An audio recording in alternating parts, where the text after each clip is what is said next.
Today, I'm going to be using the Dupray Neat steam cleaner to clean some luxury vinyl plank flooring. The flooring is in really good shape and it doesn't really look that dirty. And I know it gets swept 3 times a week and mopped once a week. But all those little cracks and grooves that are in the LVP is really what'll hold a lot of the dirt. The Dupray comes with some accessories including extension wands, the floor tool, and also some microfiber pads. I'll need a broom, and I'll be using a microfiber flat mop.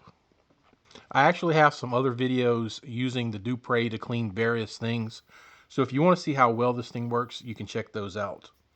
I'm going to start by sweeping the floor, which is very important and it's often overlooked. And especially with luxury vinyl plank, it's very important to keep these floors swept, simply because all the little grit and dirt and everything, it really wears into the clear protective top layer. Once that layer gets damaged or scratched up, there's really no way to fix it. Here's the floor tool for the Dupray Neat steam cleaner, and it's made with some little teeth to hold on the microfiber pads. I'm not really too concerned with sanitizing the floor, although that's certainly something that you can do with the Dupray. And you have to leave the steamer on the floor for a little bit longer. And after I'm done using the Dupray, I'm just going to mop up with the flat mop to keep any spots or anything like that from appearing, because the Dupray does make moisture while it cleans. So it does leave a little bit of that residual moisture, and really it depends on what you're doing with it. Some things you may not have to wipe them off, but you don't want to cause spots on your LVP flooring. I did do a previous video where I cleaned LVP flooring using a shawl cleaner, and the shawl cleaner works really well. But some people may not want to use any type of chemicals or anything on their floors. And for that, a steam cleaner is a really good option. Now, there is an option to get the smaller little handheld stick steam cleaners. One of the advantages that a steamer like the Dupray has, first of all, it's a bigger machine, so it's going to hold a lot more water. Second, it's actually going to produce a higher temperature than from what I've seen from any of the stick type handheld steamers. Most of those steamers are somewhere in the 240 to 250 degree range, whereas the Dupray will go all the way to 275. So it's making more steam and it's making hotter steam. And that is very important, not just for sanitizing, but the hotter it is, the better and the faster it's going to clean.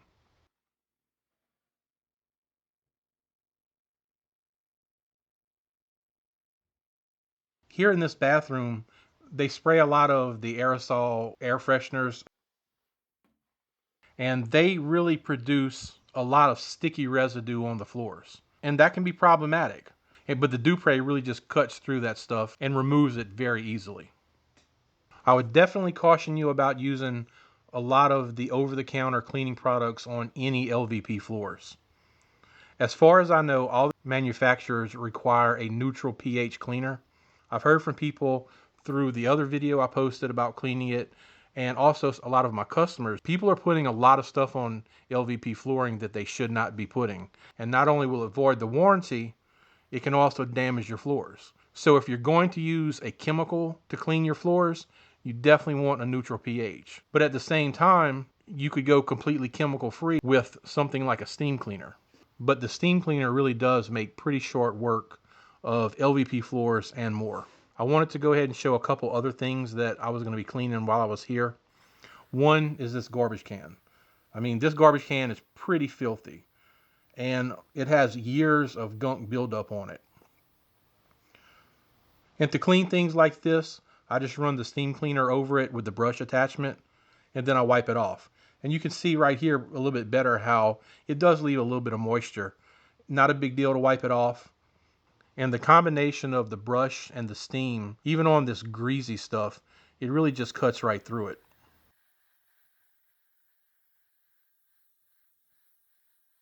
And you can use any type of rag, cotton, microfiber, or anything like that.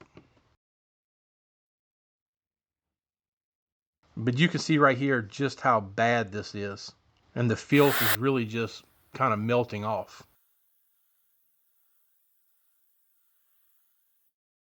And the section that I'm cleaning right here, it almost looks brand new. And all done with no chemicals. Now there is still going to be some staining on this garbage can. You can see right down the front of it, there's a line where something is kind of etched in. Could have been something acidic. So not everything is going to come out if it's damaged the metal. But as far as the grease and the grime and all that buildup, it's just coming right off very easily. I'll probably go ahead and finish up the rest of this garbage can off camera because I'm pretty sure you may not want to see me do the whole thing. But it's going to be looking pretty good when I get finished with it. Here's a spot on the carpet. It's actually an oil spot. It's coming from the retractable arm that's on the top of the door. It leaks, and it's leaking oil just in this one spot. And again, the steam cleaner is just taking that up with absolutely no problems. Didn't require any chemicals, any cleaners, or even any special equipment other than having the steam cleaner. You see how quickly that stain is gone. I'm going to clean one more thing while I'm here, and that is some adhesive from some tape that was on this vinyl chair. And these were some do not sit in signs. So it's going to take me a couple passes to get it off. But again, the steam cleaner just melted that adhesive right off. There are a few little bits of paper left that I'll need to get off later. But check out this pad. Remember, these floors are swept 3 times a week. They're mopped 1 time a week. And I was still able to get this much crud out of the floor. And a lot of this is coming from deep in the lines where it's kind of hard to access. So I really love this steam cleaner. And as I said earlier, I have other videos cleaning some other things with it. So you might want to check those out. If you found this video helpful, please give it a thumbs up. And also consider subscribing to the channel. As always, I appreciate you watching, and I'll see you in the next video.